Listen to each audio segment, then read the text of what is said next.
Okay, good afternoon, everybody, and welcome to the 9th session of Sunoikisis Digital Classics Summer Term 2020.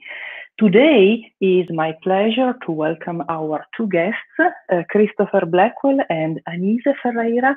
So Chris Blackwell is the Forgione University Professor of Classics at Ferma University in Greenville, South Carolina.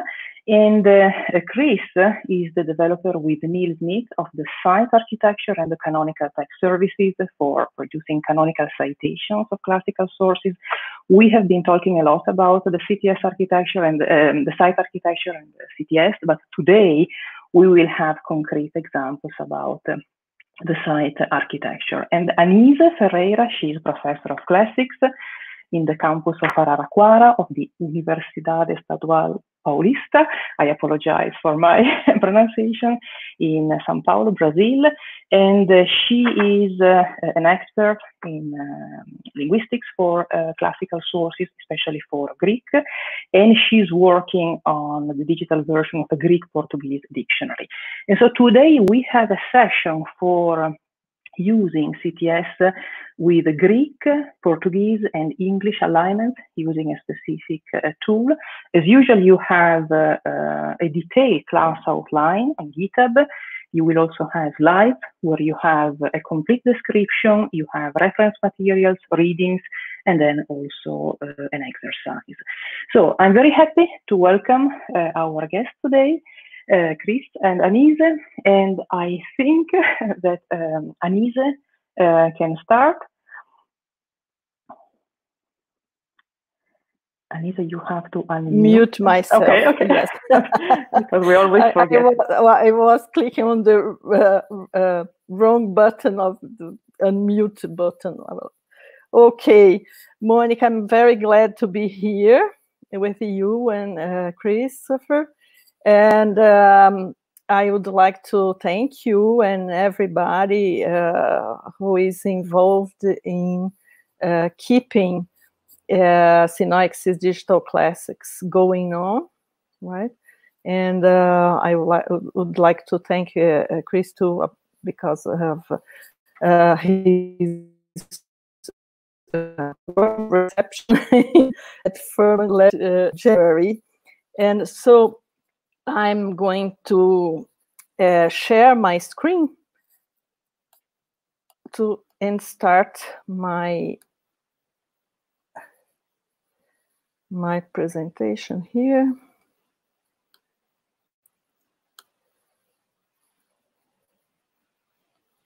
Okay, we can see your screen, Anise.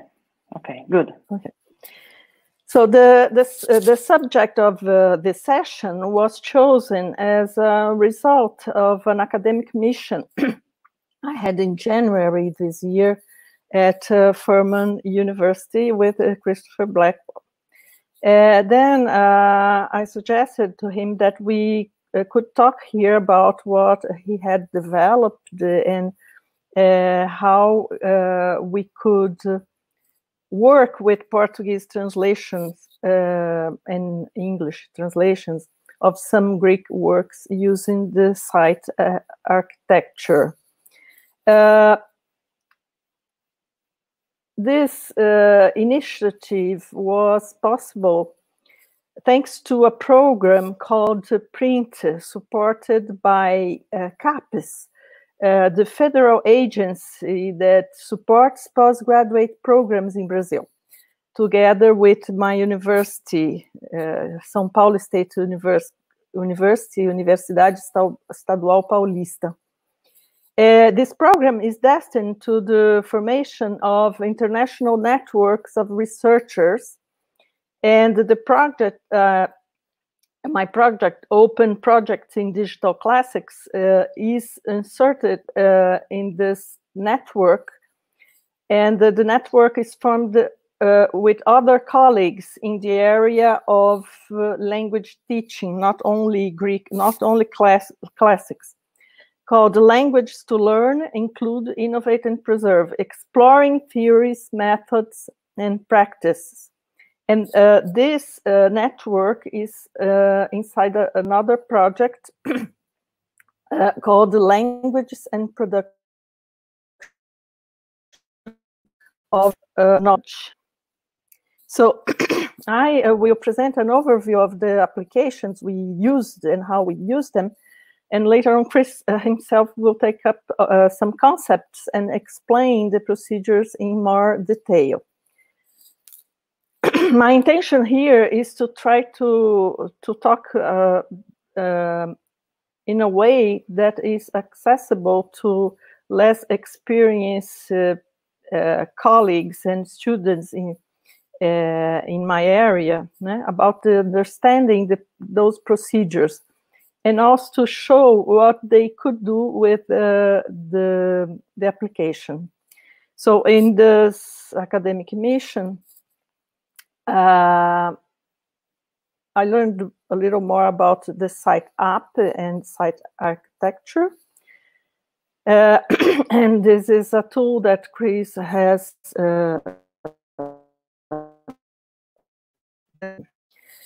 what site app is. Site app is a one web page application based on the site architecture protocol to work with text for exploring citable resources written in the language of Scala, or Scala. What kind of text? Those with citable resources, identifiable and retrievable via machine actionable canonical citations in URN format, CTS and URNs. As you know, everybody knows now, CTS stands for Canonical Text Service, and URN and a uniform resource name. And to have citable resources, we need the site architecture. Site architecture is a protocol that allows the text to be identified and retrieved via machine actionable. And machine actionable canonical citations in URN format. And what kind of work with text it does? Different ways to retrieve lexical items with one or more texts at the same time. So the Canonical Text Services protocol defines the interaction between a client and the server, providing identification of text and retrieval of site passages of text.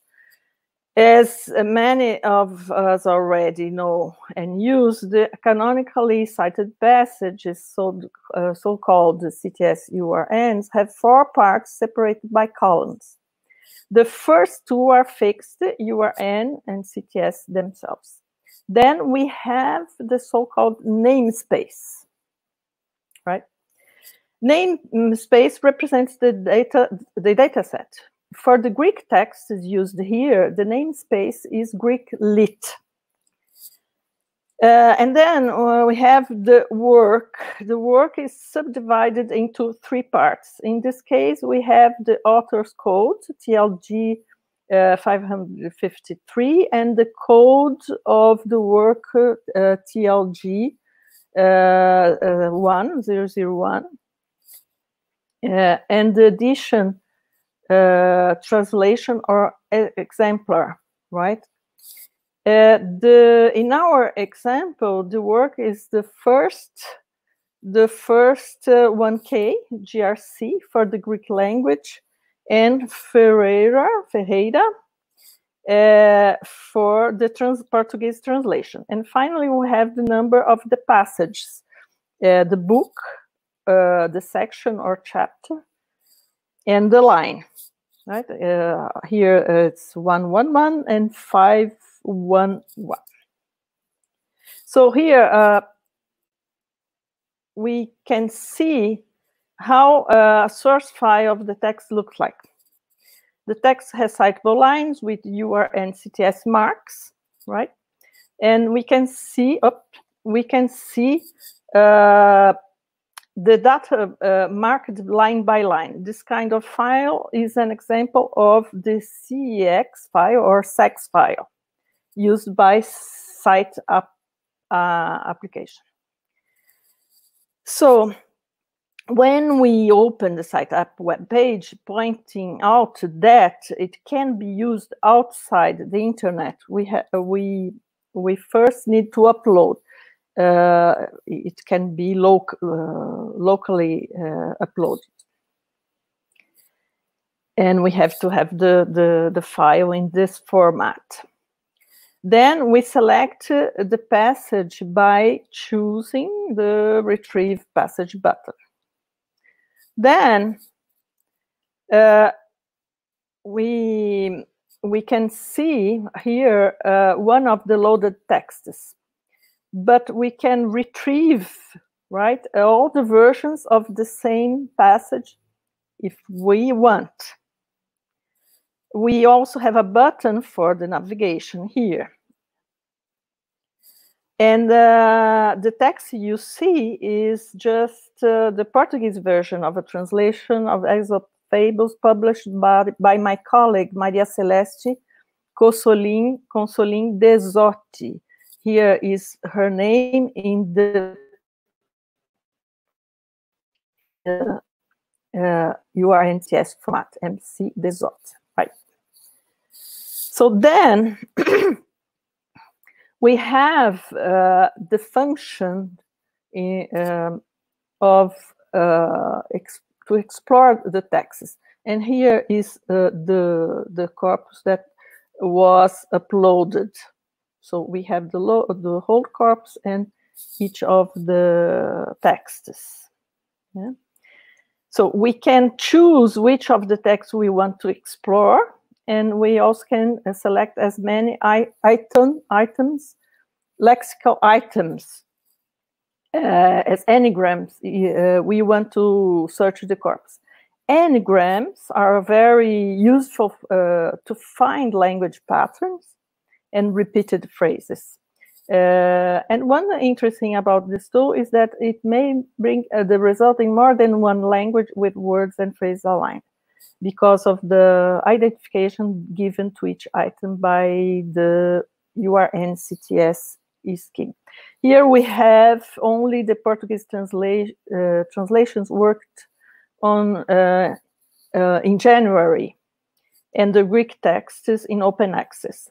Aesop's Fables, the 5th book of Artemidorus' interpretation of dreams, and Homer's Odyssey. Our open digital collection of complete translations into Portuguese is still very limited due to the copyright. We have more translated excerpts and parts of works.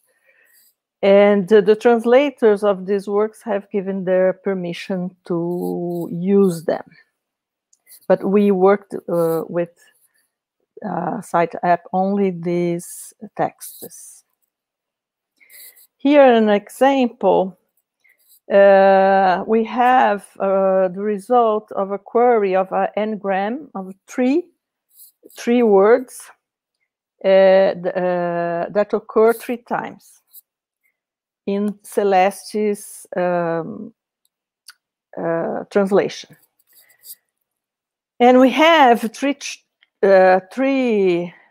chunks or bundles or clusters. Fábula mostra que, a fábula mostra e se pôs a. The fable shows that, the fable shows, and this expression with the verb,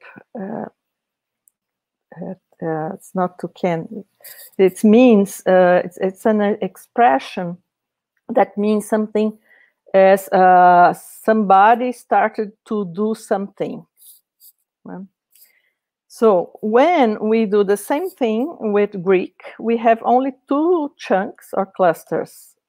Hologos deloi, logos deloi hoti, right? The fable shows that, the fable shows that, and the fable shows.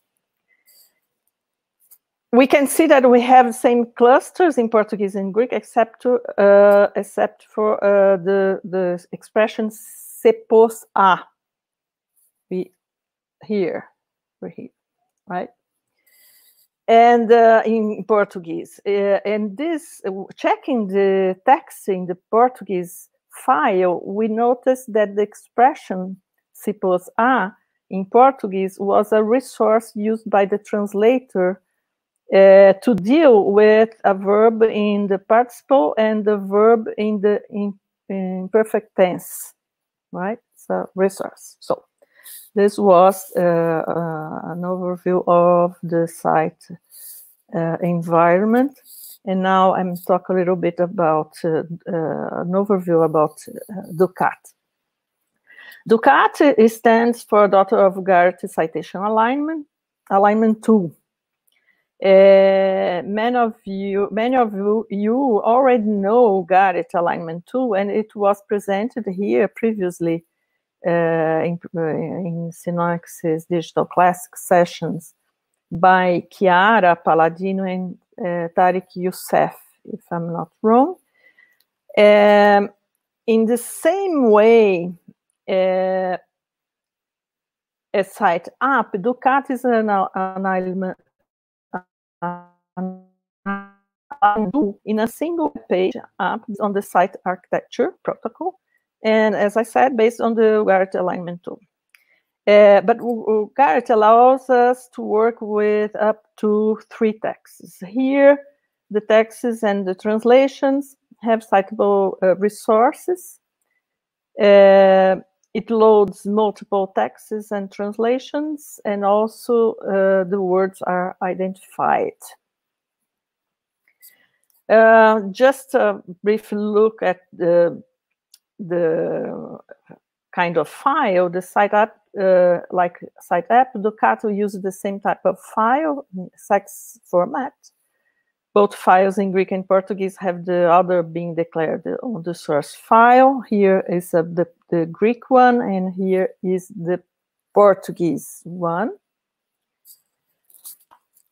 And here, the 2 citable texts are ready to be aligned, word by word, or phrase by phrase, line by line.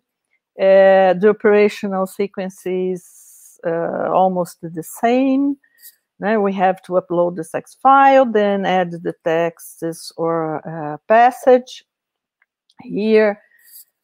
After that, we can ask for other versions, remove the unwanted versions of the text, and we use this arrow to save the alignments, right? So here, the result of alignments looks like this. So it's very colorful. And we have here the text of the other text, the interpretation, Artemidor's interpretation of dreams, and a translation in Portuguese. And this sentence is about a guy who dreamt that he was tied to the Poseidon's statue. And there is lots of, here is another alignment, and it kept the previous alignment. That's why there are many words here aligned, right? In this session, we have the dream of an athlete who saw that he cut his genitals. Ouch! It's a very awful dream, right? So next slide shows how to download and the ways we can download, the options we can download the text file, all passages of all texts, all passages for displayed text, or only displayed text. The alignment options are either download the file with or without alignments, and you can give a name for the text file and for the aligner. So this is the link where the text is in aligned text in Portuguese and Greek using the site architecture is available, right? And Chris will show you in a minute. And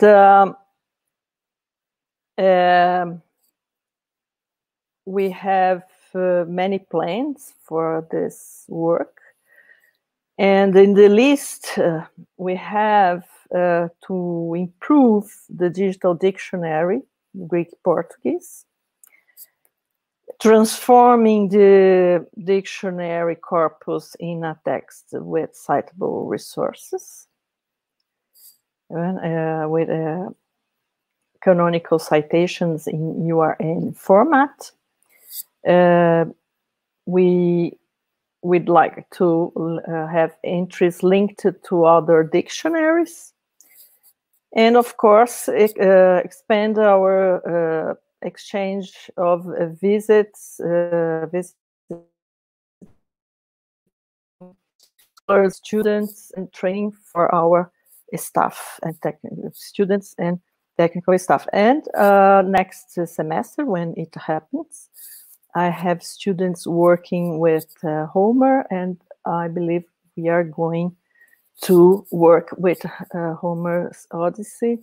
And if they are watching this presentation, now they know what they are going to do next semester. So now I give the floor to Chris, and we'll stop sharing my screen. Okay, Anise, thank you very much. So we already have a plan for students for next semester, which is very good in this situation, especially for this difficult year. Okay, now Chris, please.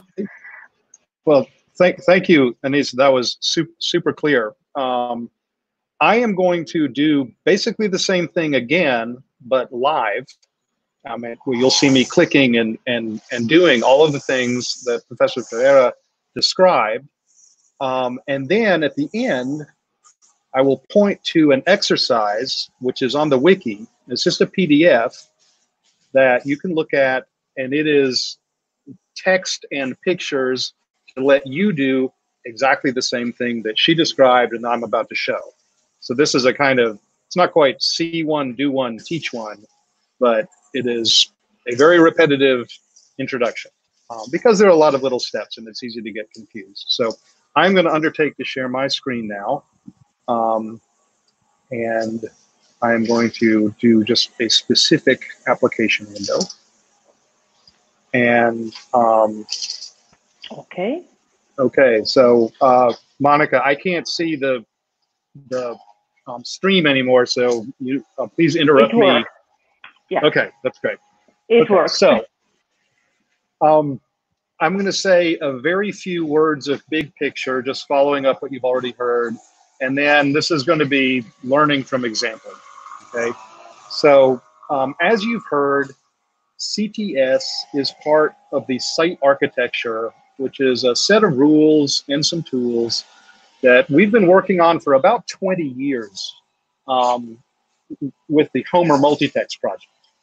So we developed site for Homer Multitext, but it has always been intended to be a generic architecture. And I hope we'll kind of prove that today by doing a bunch of Portuguese and English stuff that was not in the original scope of the Homer Multitext. I am now going to say 3 more big picture sentences, and then we're going to get down to examples.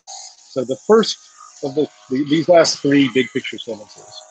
CTS is about identifying and retrieving passages of text, and it's not about anything else.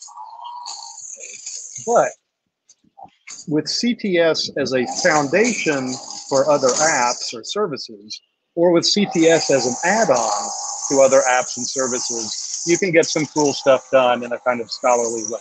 And that's what we're going to try to show. So I am going to get down to business. Here in the session outline on the wiki, I'm going to click on the site app link. And you've already heard this described. We can go look at it. It's going to load here. You've already heard this is a It's just a basically JavaScript, HTML app that lets us do some site stuff. Okay, this instance is pre-configured to load a library that we worked on. It loads it from GitHub. And we can see the contents of the library by looking at this cited works menu. And we've got ESOP in 2 versions. We've got the Teubner Greek and this Portuguese translation. We have Artemidorus in Teubner Greek and in translation. And we have the Odyssey in Greek and in translation, which is kind of cool. So to look at something, to start browsing, let's look at the Odyssey in Greek. I'm going to just click on this link, and you may not have seen it happen, but when I did, the app by default loads a URN that identifies the first citable passage of Greek. Actually, let's stick with ESOP. Sorry about that. Distracted. Let's look at ESOP in Greek. We'll do the Odyssey later. So it loads the first citable passage of Greek, and we can look at it by asking to retrieve passage. And when we do that, it supplies some metadata from the library. So the text group is ESOP, the work is the fabuli, the version that we're looking at is Helm's Teubner edition of 1872. This is the URN we're looking at. And then here we see the actual contents of this package, or passage, sorry, agatha kai kaka. And it gives us one.head, which is just what we call the passage component of the URN, okay? So that's maybe not that interesting. We can advance to the next citable passage, and we've gone from one.head to one.text. And we've got some text here that we could read. And we advance again to .head. And we've got the guy who makes statues. And to.text. Okay. So I have a couple observations here. First, nothing we've done so far is really that interesting. Like if we had a Microsoft Word document with ESOP, we could do the same thing, like read passage to passage, right? That's not that great. But we are starting to get an idea of how this text is cited, right? This text is organized by fables, 1, 2, 3, and then each fable is subdivided into 2 chunks, a head, which is like the title, and the text, which is the text. Okay.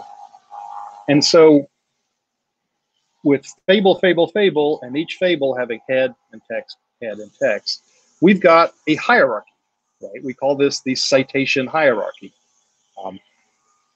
Nobody would easily anticipate this for ESOP, but a bunch of the citation hierarchies in the world we're really good at. We know the Bible is cited chapter and verse, that the Iliad and Odyssey are book and line. So here we have a citation hierarchy. And now we can start taking advantage of CTS URNs to do things that give us a little bit more flexibility with the kind of text we want to talk about. So this URN is not merely a unique identifier naming this passage of text. It is a unique identifier naming this passage of text. But the URN also captures in it some of the semantics of the text. And maybe that doesn't mean anything when I say that, so let's just show what I mean. With this URN, I can drop the right-hand element of the passage hierarchy, bringing it down to :2, and retrieve passage. And now I get all passages of text that are part of Fable 2. And this is something as scholars we're totally comfortable with, right? We do this all the time. So Iliad 2.1 says that all the gods and heroes were sleeping. But we could say Iliad Book 2 contains the catalog of ships. So we work on these different levels. Sometimes we want a range of things. So I can ask for Aesop's Fables 2-4, And after a brief pause, what I get is everything contained in Fable 2, everything contained in Fable 4, and everything in between. And again, we're completely comfortable with this. Like, this might be a reading assignment. 2 through 4, do it. Let's go back just to 2 for a minute. So that's one hierarchy, the citation hierarchy. The URN, this is why we make these things, these long IDs, right? Instead of just having some number or something. This 1, 2, 3, 4th part of the URN captures a different hierarchy, and we call this the bibliographic hierarchy. And you've already heard about that. So TLG 0096 is a text group, which corresponds to the author ESOP. TLG 002 are the fabuli. And then we've got this version of that text. The thing we're actually reading is the Greek text brought to us by the first 1,000 Years of Greek project. So thank those guys, because that's awesome. Just like we did with the passage hierarchy, we can drop the right-hand element off the bibliographic hierarchy. And now what we asked the computer for was ESOP, Fable, any version, number 2. And it dutifully gives us ESOP, Fables, number 2 in every version that it knows about, which in this case is a Greek version and a Portuguese version. So that's probably enough of that, all right? This is how we can use CTS URNs to be super specific. Iliad, Book 1, Line 1, on the Venetice manuscript, or super vague, right? Iliad Book 2 contains the catalog of ships. And that we say that, and it's true of the Greek and the Portuguese and the English and every version of it, right? And so this is why we invented them. So that's probably enough of that. Let's explore some texts, and you've already seen this briefly. Let's do it. So I'm going to click here on the Explore Text tab, and as you've already heard, we can choose the scope for exploration from this menu. And now let's do some Greek. Let's do some Odyssey. So I'm a Homer guy. And over here on the right, you've got different things you can do. Basic string search. You can look for words kind of near each other. But we're going to focus on n-grams just because it's sort of fun and cool. As Anise said, an n-gram is simply a pattern of a certain number of words where the certain number is n. So a pattern of 3 words is a 3-gram, a pattern of 4 words is a 4-gram, and so forth. Okay. And n-grams are useful for, it's an easy way to do a little discovery of themes in a work, or if you're interested in Homer, perhaps, in a formulaic language. So that's what we want to look at. I should say off the bat that n-grams is not a CTS thing. Like, everybody does n-grams. You can always do n-grams. You don't need CTS to find n-grams. Google is built on n-grams.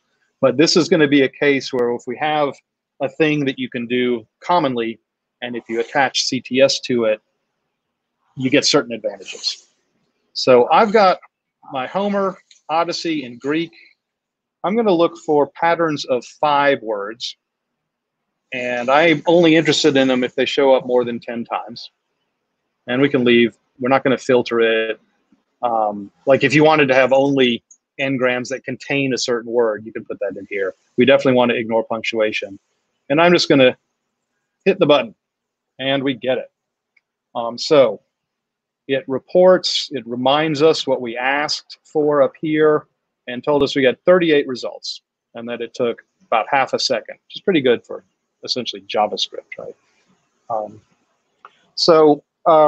This is cool. And the #1 winner with 44 occurrences in the Odyssey is and answering super crafty Odysseus addressed him. And so we know in Greek epic poetry, most of what people do is talk to each other. And so this isn't a surprising finding. Okay, searching for stuff and counting stuff, these are definitely activities of research, but they're not scholarship. Okay, you would never be allowed to write a scholarly article and then have a footnote where you said, I found it, you go find it too. Right? That's not scholarship, that's doing stuff. It's not scholarship until you can cite it.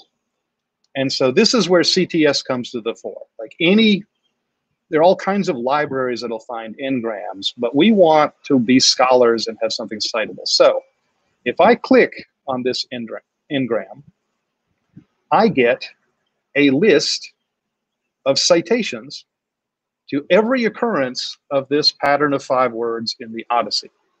And this is scholarship, right? Because among other things, this doesn't require technology. 5.214, 7.207, 7.240. I could print these out, I could write them on a note card, hand them to somebody, and they'd be good. So we've now broken free of our technological constraints. Right? And obviously we are in a technological environment, so we might as well keep taking advantage of that. This would be the basis for a very nice footnote. I could put this list in a footnote, and it would make my assertion that there are 44 instances of this phrase in the Odyssey, it would make that assertion falsifiable, right? Somebody could see if I'm right. And if they found another instance that wasn't in my list, then they could prove me wrong. And so that's good too.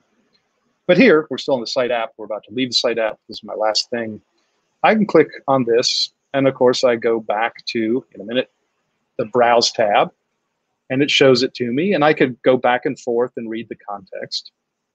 Or if I'm, say, a student and my Greek is a little rusty, I can, and if I'm in Araraquara, particularly, I can ask to see all versions of the passage, and by virtue of the canonical citation, I get the Portuguese version as well. And earlier with ESOP, we accomplished this by removing part of the URN. This button just does the same thing. It just looks it up without a version and shows all. And so this, to me, I'm not very good at Portuguese, looks like a pretty good translation of what we're looking at. Okay, so all right, that's enough for site app. The exercise will invite you to do something similar and to look at some n-gram patterns in both the Portuguese and the Greek of the Odyssey and see what you see. CTS is all about identifying things. If you can stick a name on something you're studying, you're in business. You can ask a computer for it and get it back, and you can make connections between things very easily. So that's the next thing we're going to move on to. I'm going to click on the translation alignment demo for Sunoikisis. And I want to make sure to do that in a new window. You've already heard that this was inspired by the awesome Ugarit alignment tool that Mariam Faradi, Tariq Youssef, and my colleague Chiara Palladino designed. The first time I ever saw it, it blew me away. The potential as a tool for scholarship and teaching. I had a couple of things I wanted to do along the lines of translation alignment, and I wanted to roll the site stuff into it. So I made this. So it's a spin-off of Ugarit, same idea, slightly different implementation. So this example is pre-configured to give us the first 10 lines of the Odyssey in Greek here in the middle, in English off on the left, and this is my off-the-cuff English translation, probably kind of silly and terrible, and then Portuguese off on the right. And so we're going to do some alignment. Because we're using the site architecture, this alignment, the data we're going to generate should be useful outside of this app in any application or service that uses site. It will be saved as a plain text CEX file and easily shared. And I'll show you briefly how to do that. But let's actually just start doing some alignment because it's fun. And I'm going to start with the low-hanging fruit, muse. Okay, my Greek's not all that, but even I recognize that. And I bet that aligns with muse in English. And I'm terrible and almost completely ignorant of Portuguese, but I can assert that these three line up. So this one's easy. You just click on things to highlight them. You click them a second time to unhighlight them. And if you are happy with an active alignment, this little button kind of saves it and locks it down. And now we can hover and see muse, musa, musa. So that was pretty easy. Enepe. We're going to do the easy ones first. Nara, I bet. And I can lock it down. Moi, kind of backing out of the Greek sentence. I bet that's me, and I bet that's me. So, all right, that's all the easy ones. Andra. So in the Greek, it's sing to me, muse, the man. But in our English translation, it's the story of the man. And I am choosing to align the one Greek word andra with all these English words. You could choose differently, okay? This is an interpretive act. In Portuguese, it's of the man. So sing of the man. So I'm going to do these two and lock them down. So we've got flexibility here. One Greek word to two Portuguese words, one Greek word to 5 English words, and the 5 English words are discontiguous, right? They're not all just right in a row. And we're not going to do this whole passage, so you don't have to be frightened that you're going to be stuck here watching me translate or align Greek forever. We're just going to do a couple more things to show you the kind of flexibility I wanted to have. Polutropon. That's easy enough, but I might want to, if I'm doing this alignment perhaps as a tool to help people read the text, I might want to use this as an occasion to capture a little syntax. So I might like to say polutropon andra is a thing that aligns to super cunning man, and vitas theas, I'm sure my pronunciation is wrong, the man here. I'm going to do that. And so this is one thing Ugarit lets you do. A single word can participate in more than one alignment. And likewise, if I want to do this relative pronoun, I might want to go ahead and align the relative pronouns with each other while keeping their antecedent, just to make it clear what's going on, right? So the man who, the man who. And we can just finish off 2 Greek words, 1 Portuguese word, 1, 2, 3, 4 English words. And let's grab 1 more verb, 1 Greek verb, 1 Portuguese word, 1, 2, 3, 4, 5, 6 English words. Now, if I change my mind about any of this, you can hover over these guys and this little X will delete an alignment and you can do it again. It doesn't matter in what order you go, okay? The reason it doesn't matter is the text knows what order it is in. The Odyssey knows the sequence, so it doesn't matter how you approach this. Okay, very quickly, and there's a link in the wiki to a video that goes into this more that you can watch if you care. If I want to go away and come back, if I want to save my work or share my work, you saw this on the first presentation. This little button opens a download dialog box. You can leave most of the defaults as they are. You see here that each act of alignment is going to be citable as a work of scholarship. And if you want credit for it, you can, or blame, you can give your editor's name, and that will be saved along with these. Because different people will do it differently, right?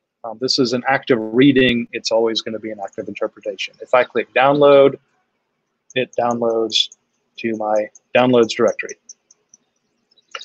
So how do I use this? I could email this CEX file to somebody. Say, hey, check out my awesome alignment. If I emailed them that and also gave them the URL to this alignment page, they could load my CEX file and see what I did and criticize it, praise it, learn from it, whatever you do when you share scholarship.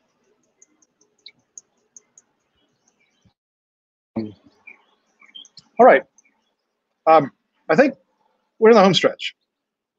I want to look at a few last things here. I'll talk about the exercises briefly, though I already did.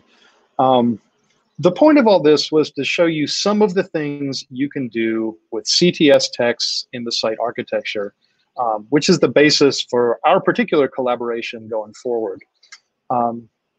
This here on the wiki under reference materials is the video tutorial.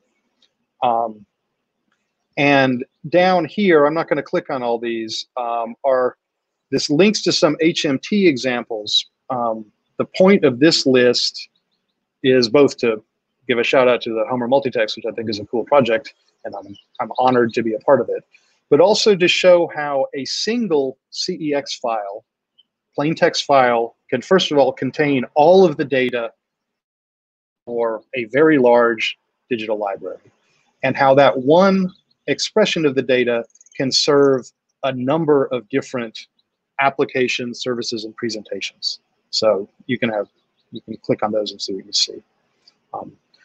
Other stuff you can do with CEX data and site architecture files. I have this page of little, I call them reader pages. And these are CTS texts that a little script takes and runs through the Perseus morphological parser. And the result is this kind of canned, works entirely offline reader page where you can hover and get the computer's best guess as to the morphology and lexicography of the Greek words in the page. So this is, you know, I want to read Greek, but I might be on an airplane or in the mountains or something. You can have like the functionality of the Perseus project entirely offline. This lexicon page, this is a CTR site version of the LSJ lexicon. You can type sort of beta code without accents and look words up, thank you. And you get this kind of nice thing. You can share a link to a particular lexical entity because they each have URNs. You can search the English text of entries. And this is kind of useful. Lots of people let you do this, but if you've forgotten how to say porcupine in Greek, you can look it up and find hystrix. So kind of proud of this. You can look at these. There's a Latin one too. All right. So this is all stuff you can do in Greek. The exercise is a PDF file that really just invites you to step by step do what I just did, both using the site app, doing a little analysis. I have a research question that you could use n-grams to address, and also do a little alignment. So that's, I'm about done. Let me in fact stop sharing for the moment to see you all again. And just to talk about where things stand in the future. Like, we think this site stuff works pretty well, right? Like, it does a lot of things we need. There's a learning curve. And most of what I've shown requires a little typing and a little kind of programming knowledge to make it happen.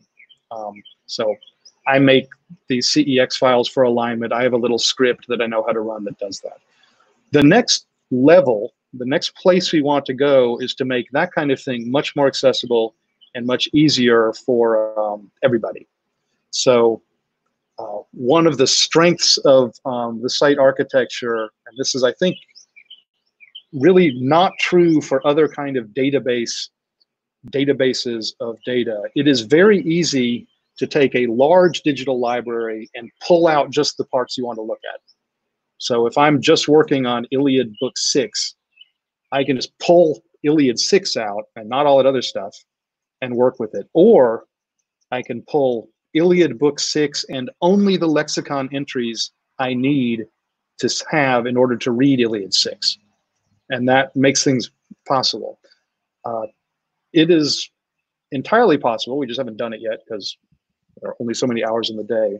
My dream would be have a kind of online vending machine with a really large digital library with all of these texts, Artemidorus in Portuguese, ESOP in all these languages, our Homer multi-text stuff, and have it be such that anybody could walk up and say, I want to read Iliad Book 10 and Aristotle's Poetics in Greek, English, and Portuguese, and I would like both a version that I can use as an HTML page with lexical information. I'd also like a version that's useful for translation alignment and kind of hit a button and download the little bit you want. We call it the text cart, like it's like a shopping cart. That's my next plan for this architecture, and it's the focus of our grant writing. So I don't know, if any of you out there find yourself on an NEH an evaluation committee, don't forget us. So I think that's good. I can stop, and I appreciate your time and your patience, and I can answer any questions that you might have. Okay, so Chris, thank you very much for this wonderful presentation of the CTS architecture. Any time I listen to you, I learn new things, and in the last 10 years, I have tried to use the CTS architecture, and every time I see new things. So if with Anise we have a plan for next semester, now with this second part, we have a plan really for future generations. So students, you have a lot of work to do, and really the site architecture works. There is a lot of things that we can do. So I don't know if we have questions. So please, people following us on YouTube, you can ask questions. I certainly have questions and comments, of course. Maybe while waiting for possible questions, well, maybe I can start by commenting. So we have seen,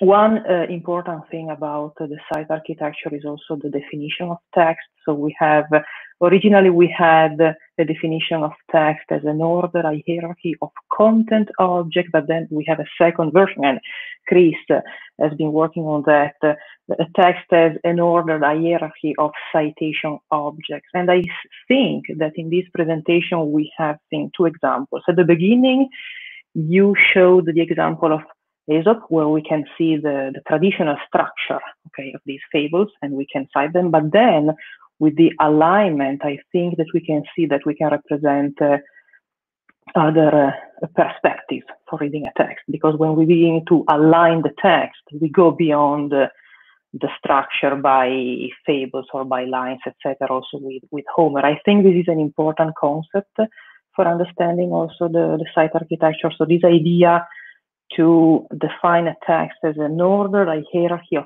citation objects, and maybe you can explain definitely better than me what you mean by citation object. Yeah. I don't know, Chris. Please interrupt me if you want. No, I'll be happy to talk about that, and I'll try to be clear. It's been 20 years, and we're gradually figuring out how to say stuff that makes sense, right? It's a long journey. So as Monica says, right, one of the early formal definitions of text. And you need a formal definition of something if you're going to work with it technologically or computationally, because the computer has no imagination, has no understanding. It just does what you tell it to. And so unless you have defined your data, you're not going to work with it. And the way you define your data will limit or determine how you can work with it in the machine, right? So just to take the easy example, I could have a plain text version of the Odyssey, just all the lines, and I could do an n-gram analysis on that because it's not that hard to do, with the computer if you know what you're doing. But the result would not, I couldn't turn the resulting n-grams into citations, right? Because my data doesn't know what the citations are. It doesn't know that this is book, 2, line 214. So attaching a citation to the text that it names is a very basic way to organize a text. And there are lots of ways to do that, like XML. We do it one way in CEX, there's XML. There are lots of ways to do that. So in the early days, that's like model of the text. In the early days of digital humanities, there was a proposal, as Monica says, that we can define a text as an ordered hierarchy of content objects. Ordered because you read the Odyssey from the beginning to the end. A hierarchy of content objects would be like, if there were a prose work, chapter, paragraph, sentence, word, right? That's a nice hierarchy. We're used to that. If it's the Odyssey, it might be book and line or something like that. The problem was that as soon as people said that, a big battle broke out, great war. It was like sowing dragon's teeth, right? And these like warriors or tenured university professors sprung up and began to fight each other. And the question was, what is content? What counts as content? Does markup count as content? Does punctuation count as content? Do the diacritical marks count as content? Is a Greek text in Unicode Greek or a Greek text in Beta Code Greek, is that the same content or not, right? And like nobody ever did that. So our approach is a little bit different. We call it, that model was called OHCO, which nobody can pronounce, so they say Ocho. And we call it, our model, Ocho2, which is an ordered hierarchy of citation objects. And I'm going long, so I'm going to try to be shorter. Simple example of what this gets us. If I have a URN that says Homer, Odyssey, first 1,000 years of Greek version, colon, book 1, line 1, and it's attached to Unicode Greek, nice polytonic Unicode Greek, looks pretty. And if I have the same URN in some application or some service that's attached to Beta Code Greek, I can say, because of this model, they are the same thing. Like, I am the editor and I have asserted that the Unicode Greek version and the Beta Code Greek version are the same thing in a scholarly or intellectual way because I've given them the same identifier, the same citation. And two things with the same citation are the same thing. Now, somebody could say I'm stupid and wrong, but that doesn't matter. I have made an assertion that somebody can work with. So that's one example. The other example comes, and we kind of see this with the translation alignment. The Iliad is traditionally cited book and line, period. And there's no other way to cite the parts of the Iliad. But if we want to work with the contents of the Iliad, we need to be able to say what we're talking about. And we also might want to split up those contents in different ways. And we need to name those parts. So what we just saw with translation alignment, it's just kind of blindly split into words. Those of you who've ever worked with tree banking know that those texts get split up with words and punctuation marks are divided up too, which we don't want to bother with in translation alignment. So same text, same Odyssey, two different ways of splitting it up. Those need to have different names, and our CTS URN lets us do that. It lets us say this is a tokenized version that cares about punctuation.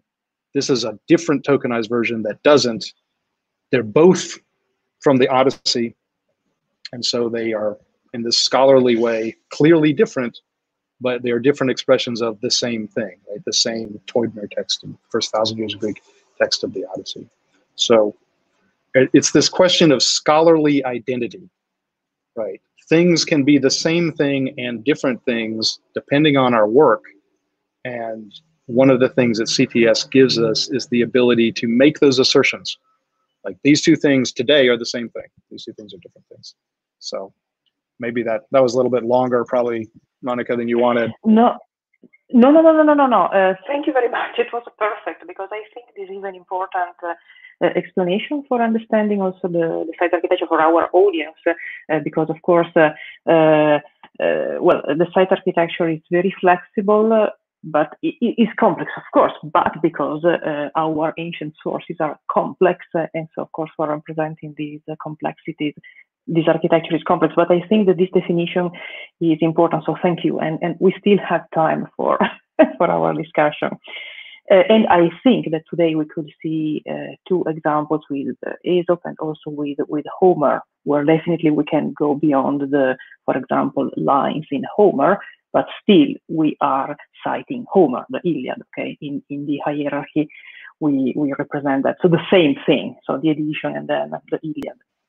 Then I have other notes about, well, Ugarit and the daughter of Ugarit. So, well, the wonderful thing is that we can align three versions of the text. And the other important thing is that we can have, as far as I see, overlapping alignment, as you were showing. And we can visualize these overlapping alignments in the interface, but I imagine that behind we can have an alignment of different URNs, okay, of course, and we can represent it aligning when we have an overlap. In any case, in the substring, in the URN, we can represent it. So we will have the same word appearing in the overlapping alignment. And when you mention, yeah, please. Oh, sorry. And I want to say this is an important way in which the original Ugarit and Ducat are different, and it's not that one's better than the other. Ugarit, the awesome idea behind it was to use this as a basis for building a dynamic lexicon, right? So if you want to know what a Greek word means, you don't go to the big blue book and ask what some Victorian Englishman thought it meant, right? You find out how people actually translated it. And that was, the developers of Ugarit are linguists and experts in translation. And so that was that. That end goal really determined how Ugarit works, where a given word in that system really only participates in one alignment, which makes sense, right? You'd go crazy otherwise. I am not an expert in translation, and I'm not a linguist, and so I have zero chance of developing a dynamic lexicon. So that's a Ducat doesn't do that, but then it does let you do this, many-to-many overlapping, discontiguous, all of that. I should also say you can have any number of texts in Ducat. Screen size gets to be a problem, but I did a Japanese haiku in like 8 different versions, aligning them in different ways. So that's kind of cool. Okay, that's super cool, because this is one of the problems with aligning text, because yes, we can align as many texts as we want. Of course, we have limits in the visualization. And you mentioned the dynamic lexicon. Of course, originally the idea of the dynamic lexicon was to automatically align text or languages using a bridge language. I mean, aligning Greek and Latin using as a bridge language English, if we have if we already have an alignment of Greek and English and Latin and English, then we can use English as the bridge language to try to automatically align also Greek and Latin. In this case, we have an example with Portuguese, and then I will have also questions for Anise about this project. But definitely a problem with Ugarit originally was that we need more training data because, of course, the dynamic lexicon has data, and Ugarit was developed also with this goal in mind. So to have also an interface for scholars, for students to produce more training data, and then step by step can be used for improving the dynamic lexicon. In this case, we have another language, which is Portuguese. So we could see English, Greek, and Portuguese. And then for the sequence of the alignment, in the sense that you said, okay, we have the Iliad, we have a sequence because we have a text, and the text as a sequence, but then we can produce random alignment. So we will always use the sequence of the Iliad. Well, of course, we use the sequence of the Iliad because and an editor, an aligner can decide to align what he or she wants, but the criterion is to use the sequence of the text. Okay, so yes. I mean, that's how and that's, you can do whatever you want because you always have the text sequence at your disposal. So you can slice them, dice them. You can, you could take the sequence of the English and reorganize the Greek and the Portuguese. I mean, it'd be doing incredible violence to the Greek and Portuguese, but if you're willing to do that, you could like have reshuffle those so that they follow the alignment of the English, or make the Greek the organizing principle. I played with that, and it actually was really hard. And it's a whole lot easier just to, see the text in their own thing. One last thing you can do, and I cut this out of the presentation for time. There's the poetry translation problem, right? Like, this Portuguese Odyssey is amazing because it pretty much lines up with the Greek, but not always. But say, we all know, like on the Perseus Digital Library, these translations of the Iliad are prose and they're completely different. You could have a line-by-line Greek Iliad and a tokenized prose Iliad and pick out the words in the English prose that correspond to line 1 and line 2. So it's like verse alignment or something like that. And I had a demo for that, but I figured we were already hitting the time limit. So anybody's interested in that, though, let me know. I mean, you can get in touch with me. We'll talk about that. Okay, thank you for that. This is another interesting problem concerning translation alignment, which is very difficult. And today we have seen another situation where basically it's impossible to produce guidelines for translation alignment. I mentioned this because a few years ago, when we started working a lot on translation alignments, also in Leipzig, we work on the Ugarit. The thing was, well, do we want guidelines? Well, in the end, it's impossible because, as you mentioned, translation as alignment is in an interpretative act, so every one of us can align it in different ways. Of course, the important thing is to be consistent, especially for students. So this is important if it is possible. If you decide to produce an alignment, try to be consistent and to document your alignment. Of course, that depends on the kind of translation you have. There are many complexities. And today we had examples. And I have a question for Anise, because she has this wonderful project for Greek and Portuguese. So part of the project is to have this digital version of the Greek-Portuguese dictionary. Okay, and then today we could see this other wonderful resource with the alignment of Portuguese translations of Greek text. And I have a question. So at the beginning, you mentioned Portuguese translations of this text. So if I understand, and I apologize for that because I missed something at the beginning. So these Portuguese texts are new editions, published editions, or translations that still have to be published? The Homer's Odyssey was published.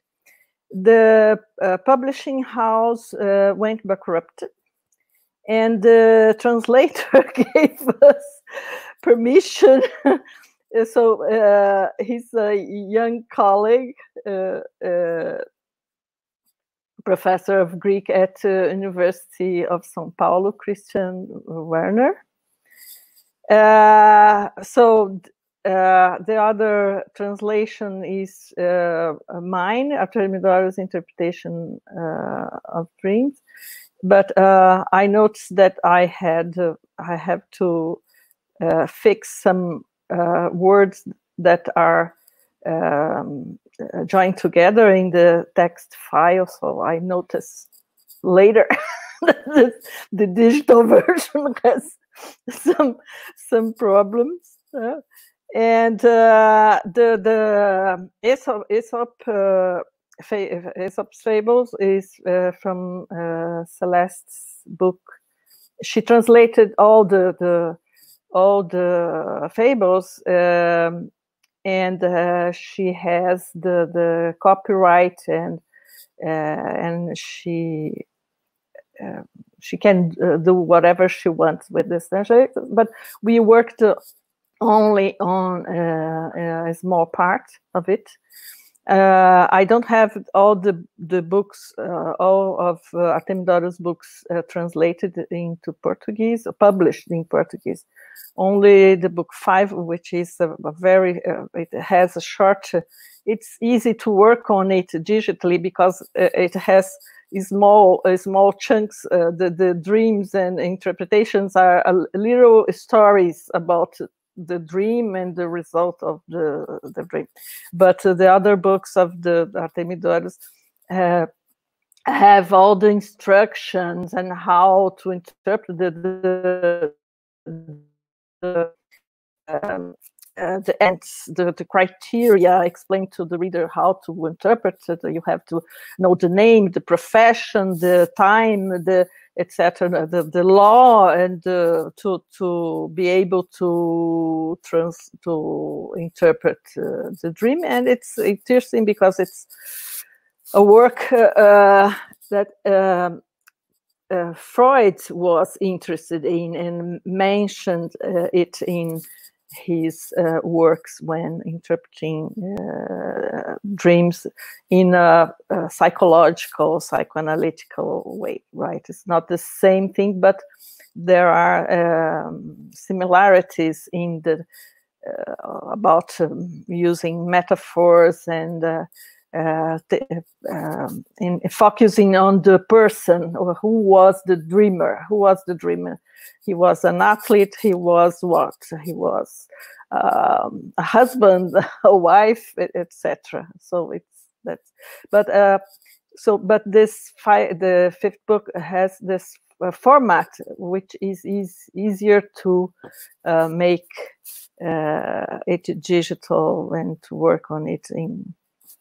So we have other translations, but not published, and excerpts of books.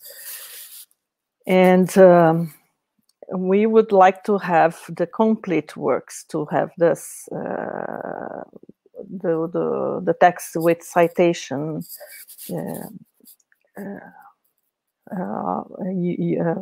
identified with citations, right?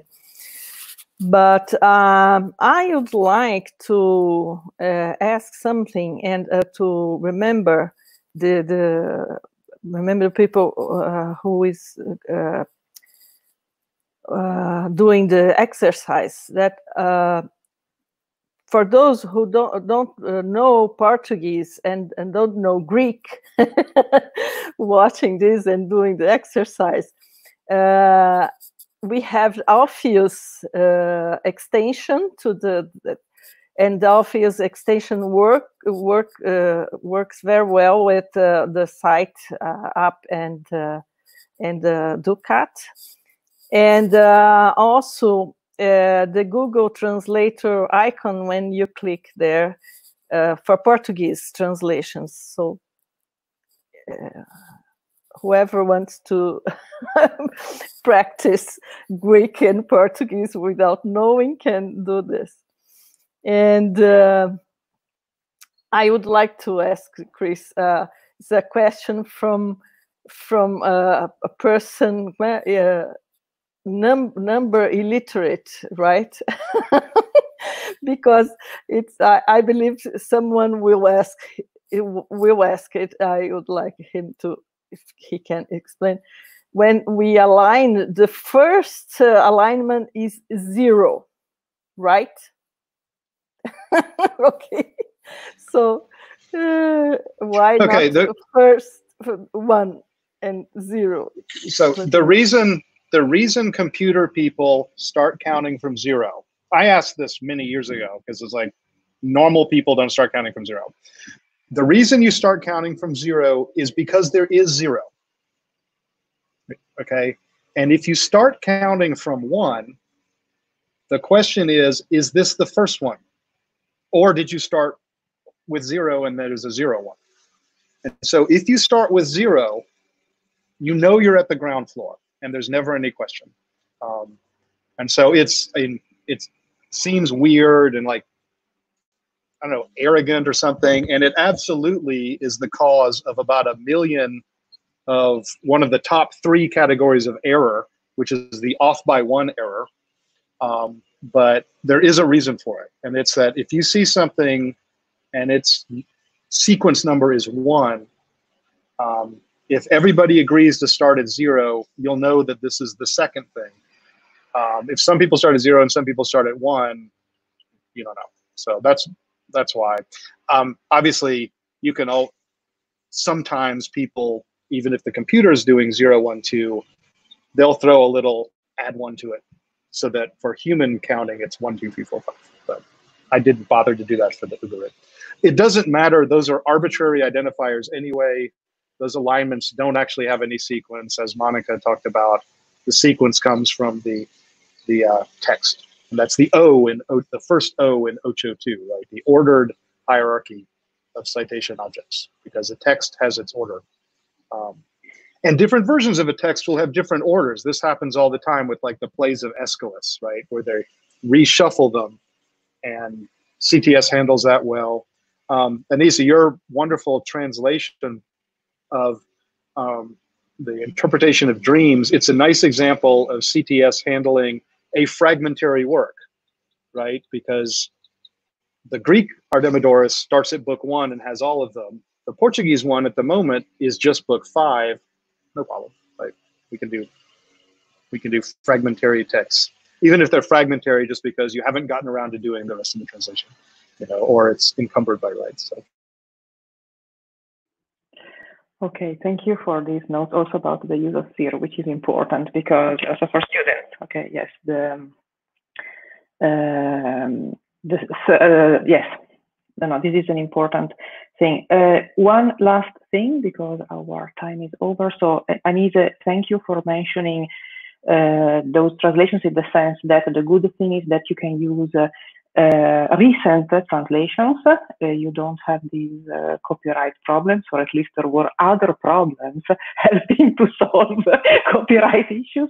In this case, it's good because sometimes the problem is that we have to use old editions, of course, for copyright reasons, and we can find those old English translations, for example. And this is the same also in other languages, and then maybe for students, they are a bit weird, and so producing the alignment can be even more difficult. So we can have, if we can have contemporary translations of modern and contemporary languages, is better. But of course, there are copyright issues, and this is important. I mentioned this also for students. So when and if you want to use these tools for producing your own translation and align your translation with the original text, please be aware of possible copyright issues, okay? When you decide to use a specific edition, always check the date of the edition and if there are copyright issues or not. So I think I don't see questions. but there are people on YouTube. Anyway, this was a very, very dense session, and I'm very, very happy about that because thanks to Chris and Anise, we could see again the important concepts of the site architecture and new data, because you have new data. So I'm very happy to see that this project for Greek and Portuguese is working. And yes, another goal of translation alignment is to learn languages. So now we have another task to learn Greek and Portuguese. Maybe starting with the English, we can read already aligned text and try to identify words in Greek and in Portuguese and try to learn the language. Okay, you have really a very detailed class outline in GitHub with many, many resources, so you can read these sources. And then there are also other links to the site architecture, where you have also a technical description of the site architecture, where you definitely need, of course, a technical background. Okay, so I thank you very much for this wonderful session, for your time, for your contribution to Sunoikisis. Thank you. Okay. And next week we have another session, our 10th session. We will have William Shore from the University of Exeter, and we will talk about again linguistic resources, because it's going to show us a new corpus search engine for querying Latin. So we go back to linguistic annotations and querying, in this case, for Latin. So again, you have the syllabus on our GitHub wiki, and then we are going to add also the class outline. So for today, again, thank you, Chris. Thank you, Anise. I wish you the best for this crazy semester, but the technologies help us. And so again, well, good afternoon and good night for those who are in my time zone in Europe, but then we have other time zones like Chris and Anise. So now I think you deserve your lunch. Yeah. Thank you for making this happen and making it so easy. I mean, this is a masterpiece of organization. Okay, well, thank you, Chris. Okay. Thank you, and all with right. this wonderful guest. Okay, see you. Thank Bye. you. Ciao. Bye-bye. Bye. Ciao.